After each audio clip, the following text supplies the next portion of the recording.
want God as well. How we want to reach Him. Everything that we are living in this world is for His cause. Amen. Let's continue to feel the presence of God, the Holy Spirit working in this place.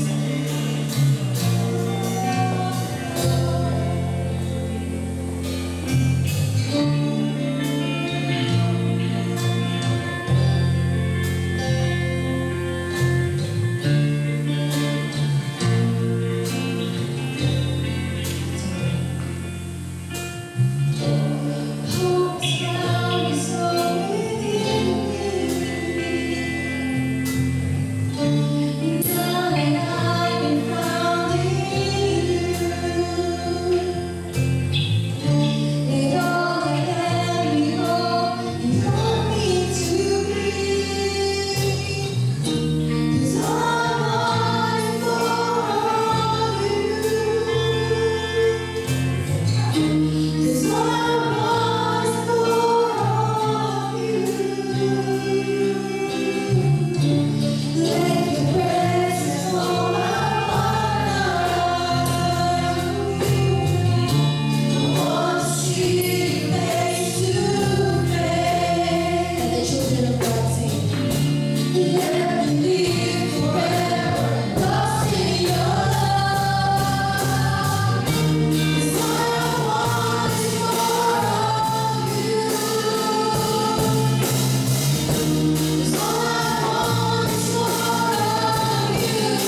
Di ba? Talagang na-miss talaga ang bawat isa, no? Ang ating na nagwawapuan at naggaganda ang mga sisters and brothers in church. Amen? It's good. It's good to have that feeling. Love. So, today we are going to hear a message from our brother. God has used him mightily and boldly, and God has imparted the words upon his heart, and may we listen to our brother, Bobby. Palakpakan po natin yung Panginoon words life.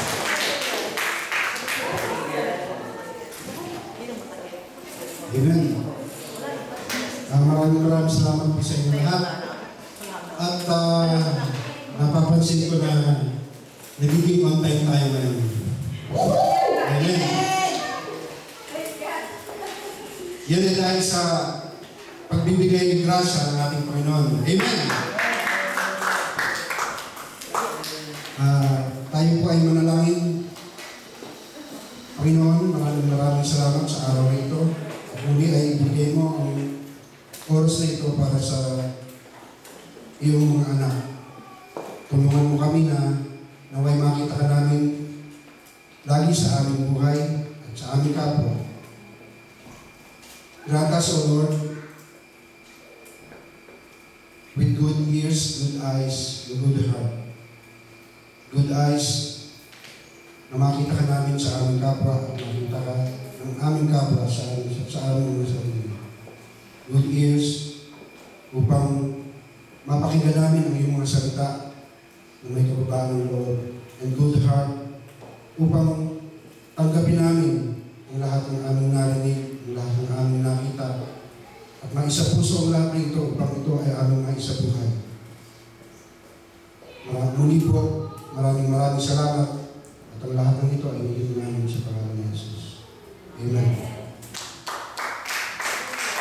Welcome po sa mga bahay ng gabi. Ito po kayo ng ko. Pero tama-tama lang, authentic kayo.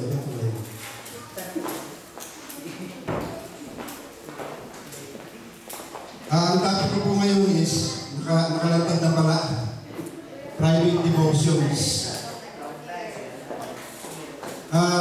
Ang private devotions po sa Christian life, ano po ba ang pagkakaintindi natin dyan sa private devotions? Meron po ba nakakaalam?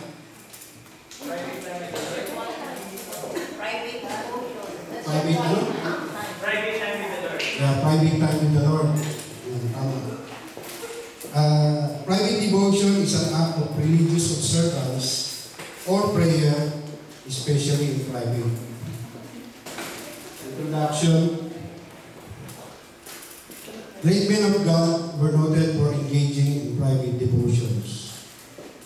Katulad ni Isaac, Isaac meditated in the fields at evening.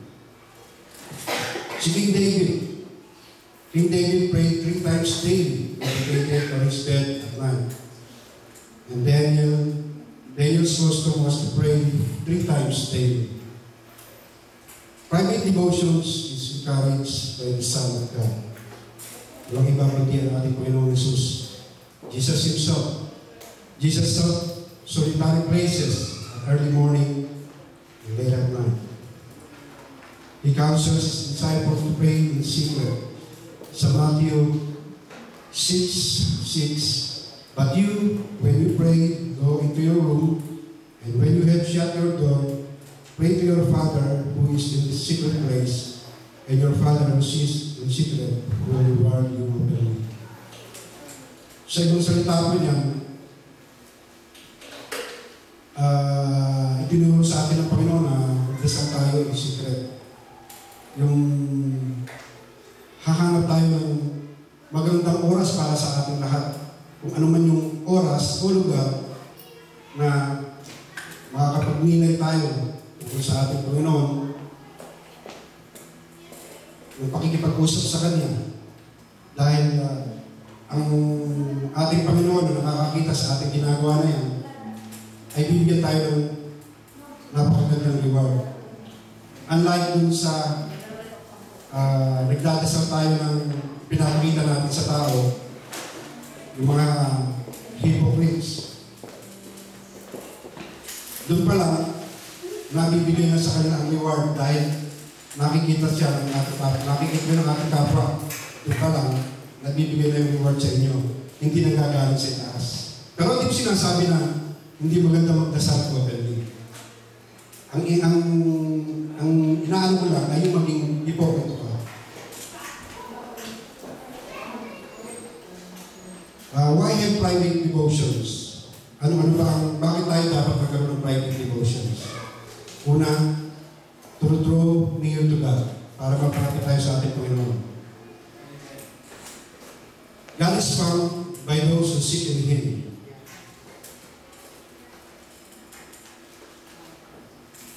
As David advises son Solomon in 1 Chronicles 28:9. As for you, my son Solomon, know the God of your father, and serve Him with a loyal heart and with a willing mind. For the Lord searches all heart and understands all the intent of the thoughts. If you seek Him, He will be found by you. But if you forsake Him, He will cast you off forever. Napakaliwanag po, kailangan lagi tayo magkaroon ng time sa ating Panginoon. Hindi lang sa araw na ito, hindi sabihin ang araw-araw nating buhay. Dapat meron tayong pakikipag-usap ng sarilinan sa ating Panginoon. Hindi yung tayo lang ang lagi nagsasalita. Siyempre, meron yung time na bigyan natin siya ng pagkakataon, magsalita siya sa atin. Give and take. Hindi yung copy ka lang ng copy. Salita ka ng salita. Baka maya-maya, mapansin mo si Lord, meron na nakatakip na natapon sa tenga niya dahil nakukulit ka na sa'yo. Dapat pagsalitain mo rin siya.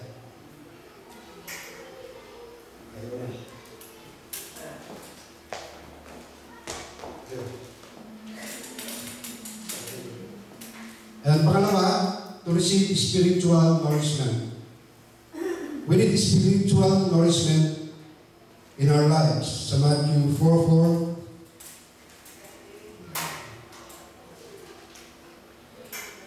it is written, man shall not live by bread alone, but by every word which comes out from the mouth of God.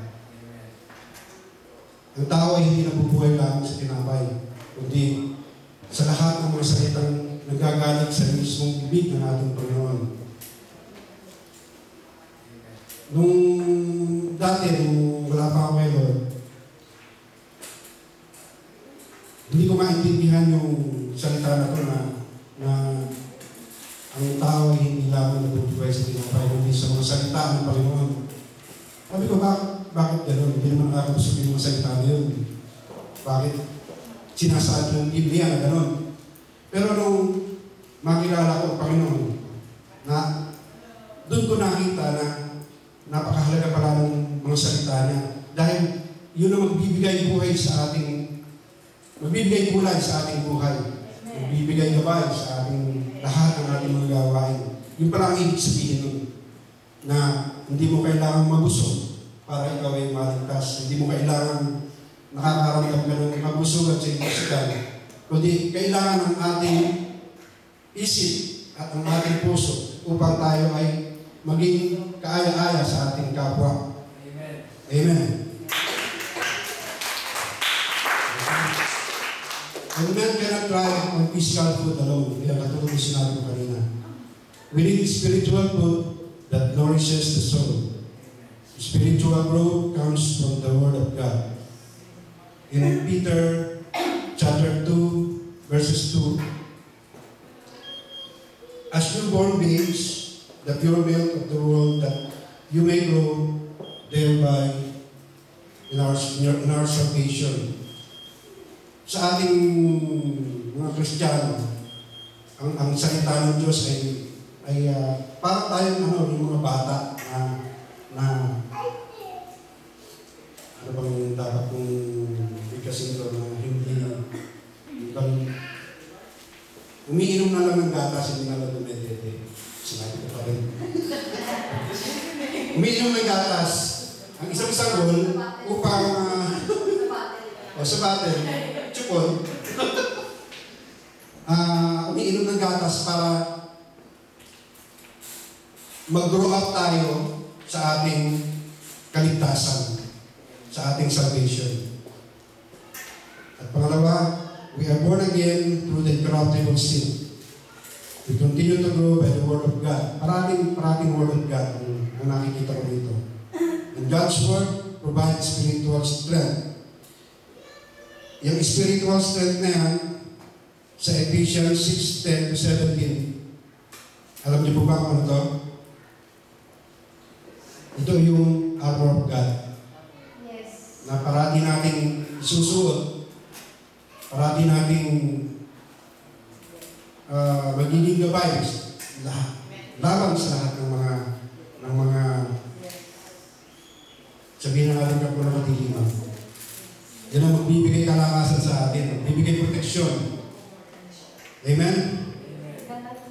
And we need God's help to fight our spiritual battles. The Word of God provides such help. Pangatlo, to find peace and stability. We live in a world filled with anxiety. Prayer provides the antidote. Hindi natin magkakaila kahit nandito tayo sa ating buhay Kristiyano, nagkakaroon tayo ng mga worries, ng mga alalahanin natin sa buhay. Dahil kapag naririto lang tayo ngayon, lalo na sa mga Kristiyano, yan ang gusto-gusto ni Satan na bihagin, na idang, ididisig ka niya, sasabihin niya, huwag ka nang matid dyan, wala ka naman napapala dyan.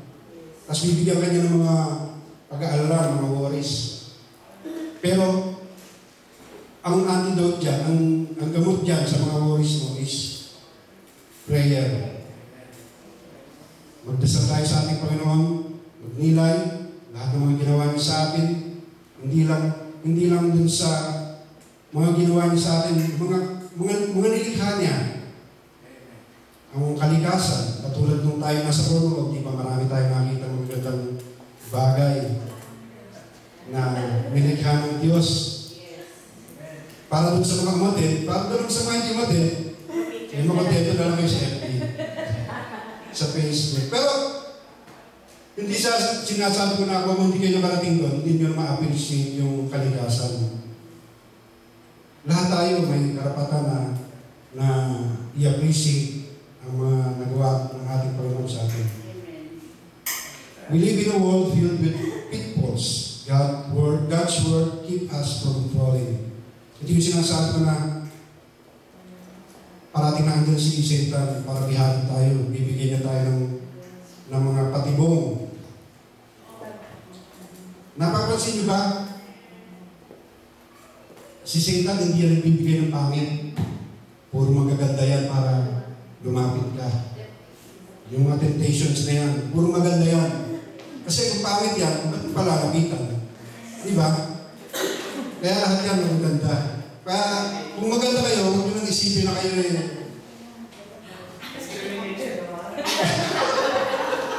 nanginipang. Wala akong sinasabing pangit at maganda.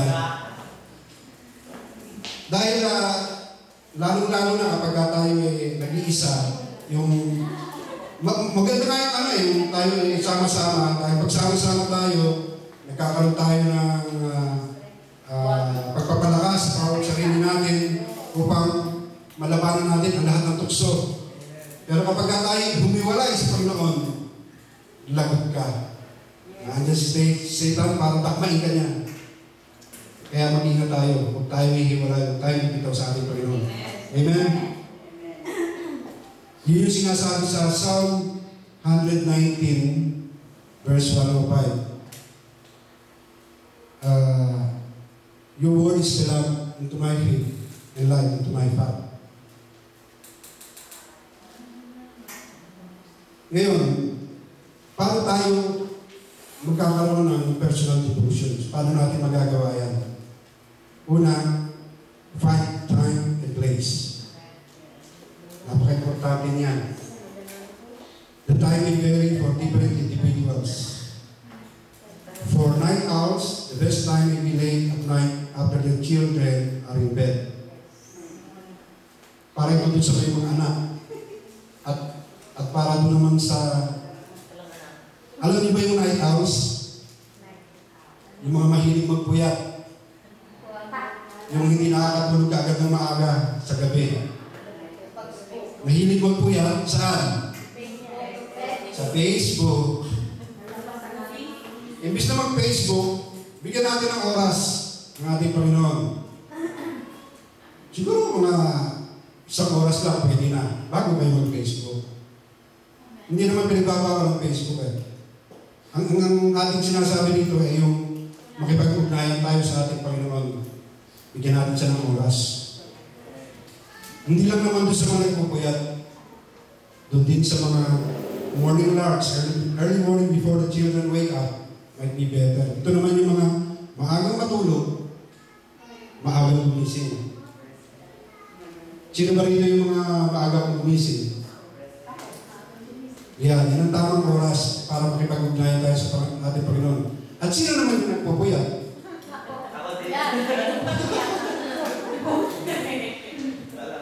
Dito natin pwedeng makita ang tamang oras, tamang lugar para makipag-usap tayo sa ating Panginoon. Makipag-ugnayan tayo sa Kanya. Magdasal tayo sa Kanya. The key is to find a quiet time free from worldly distractions. Kaya yung sinasabi ko, yung sa gabi or sa umaga-umaga upang malayo tayo sa mga worldly. Kasi kapag tayong tanghaling tapat o yung sa hapon, marami kang nakikita or inaantok ka. Pero kung bagong isip ka sa umaga, press na press ang isip mo. Hindi ka inaantok. Or yung iba naman, bago matulog. Yung nakalimutan ko pala, yung mga nagpupuyat, kumbaga sa hayop, ang tawag doon, nocturnal. Mga nocturnal people. At kung ano naman ang opposite nun sa mga maagang matulog? Diurnal. Diurnal. Nocturnal, yung gising sa gabi. Diurnal, yung tulog naman sa umaga. Hindi, maagang magising. Okay? Ang pangalawa, yung lugar. The place may also vary for different people. Some people may prepare a place outside following the examples of Jesus. Sa Mark 1:35. Now in the morning, having risen a long while before daylight, he went out and departed to a solitary place, and there he prayed. Yun ang ginagawa ni Lord, ni Jesus Christ. Lumalabas siya, naghahanap ng isang lugar ng tahimik, isang lugar na pwede siyang makipag-usap sa ating Panginoon, magdasal. Ang iba naman, some prepare a place inside following the teaching of Jesus. Katulad na sinabi ko kanina, sa Matthew 6:6, yung magdasal ka sa loob na hindi nakikita ng iba. At tanging ang Panginoong Diyos lamang nakakita sa iyo. The key is to find a solitary place free from worldly distractions. Yung isa kanina, time, ngayon naman place. To develop a habit, the time and the place should be the same each day. Para maging habit na. Kasi kung parating ganung oras ka, magdadasal sa Panginoon, makakasanayan na natin yan. Di ba? Katulad nung, ito na naman, papasok na naman ng Facebook. Darating ka na sa oras ng alas 8 ng gabi, may Facebook ka na. Hanggang isang nagadaling araw. Ang gawin mo, bago ka mag-Facebook, alas 8 lang, magdasal mo sa Panginoon. Sa oras lang hinihingi sa atin. Engage in prayer and intercession and praise. Bibilisan ko na. Approaching God prayer. Thank Him for your blessings. Confess your sins. Make supplications for your needs. Intercede on behalf of others. Spend in meditation. Contemplate on such things as the Lord Himself. His wonderful works. Ito yung sinabi ko kanina about creative and redemptive. His revealed word. Things that are wholesome and praiseworthy.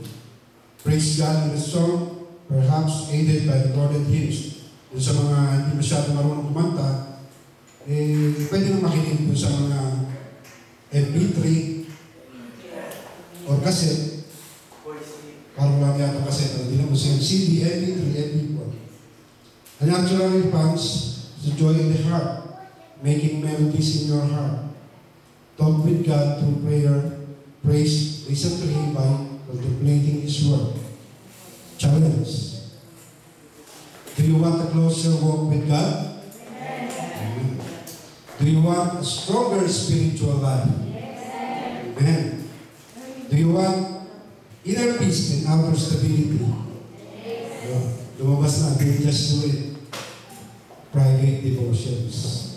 Amen. Conclusions. I rise before the dawning of the morning and I cry for help. I hope in your world. My eyes are awake through the night watches that I may meditate on your word. Sa Psalms 119, 114 to 147. Maraming salamat. Let us all stand. Ipagpapatuloy natin ang ating worship.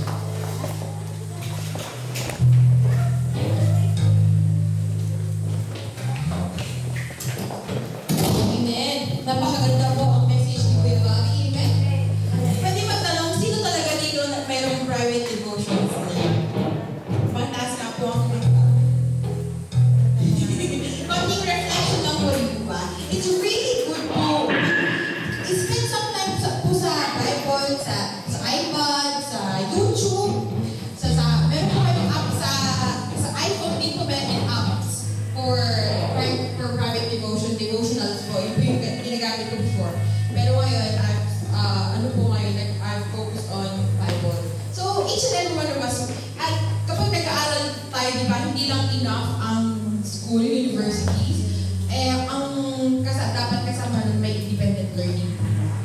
Amen. Are we ready to praise and worship our God? Amen. You know what? This is a good time. This is a good opportunity. And tayo po ay nag-aalala that we are joining in with a new phase in the church. As si Ate Gina po. Ate Gina, baka po ba? Yung prayer lang pa nilibigay ko natin sa inyo. Okay lang po ba? Pwede po na pa sa harap. Pwede po po sa harap. Okay. Amen. Palakpakan po natin sa Ate Gina.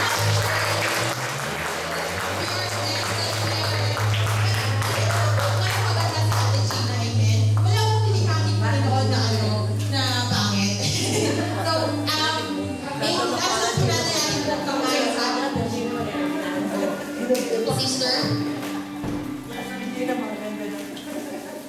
My God, Panginoon, we praise you, God, we glorify you, Panginoon, and we thank you, Father, because as you touched Ate Gina's heart to come to this church, Panginoon, God, we did not choose you, but you have chosen Sister Gina to come to this church, Panginoon, and whatever she is trying to find, Panginoon, ano mo pa yung circumstances niya, Panginoon, God, ano mo pa yung hinihiling na kanyang puso, Father, may you continue to fill it up, Panginoon, God, ano mo pa yung kulangan, Panginoon, God, she will be able to get it, Panginoon, more than enough that she could ever imagine, Panginoon. Lord, bless her, Panginoon, and she be blessing unto others, Panginoon. Bless her employees, bless her families, Panginoon, God. And, Panginoon, today is a different day for Ate Gina, Panginoon. This is just a start for her, Panginoon, and we thank you, Panginoon, for her life, oh God. In Jesus' name, amen.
I am.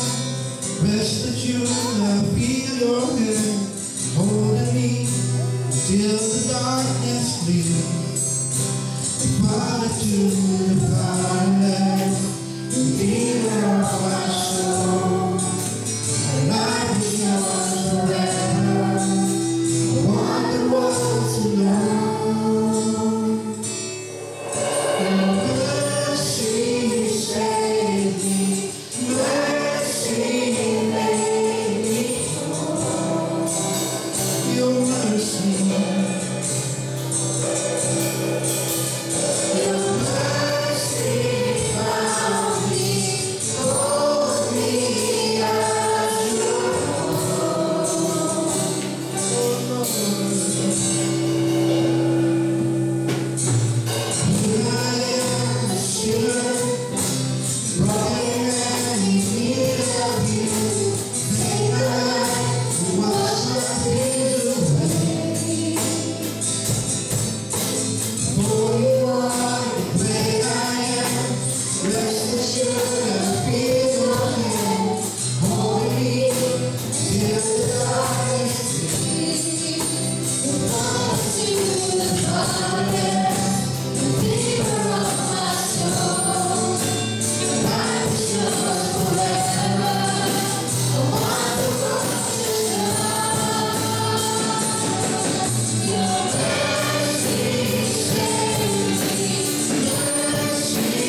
You stay the same. Your love remains here in my heart, so close I live.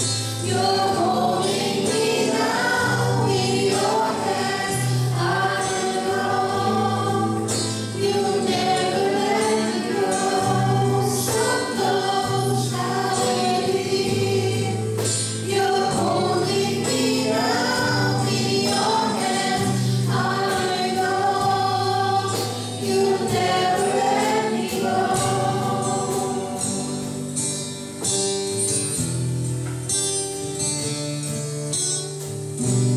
You gave your life in your endless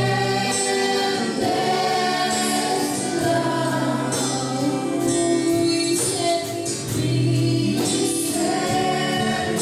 free, and showed the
Let's continue to raise our hands to our Father. Come on, church, let's just raise our hands to our God and say to God. Thank you, Lord. We thank you, God. We thank you for our holy presence. We thank you for our Holy Spirit. We thank you for the life that you have touched, Father. We thank you for the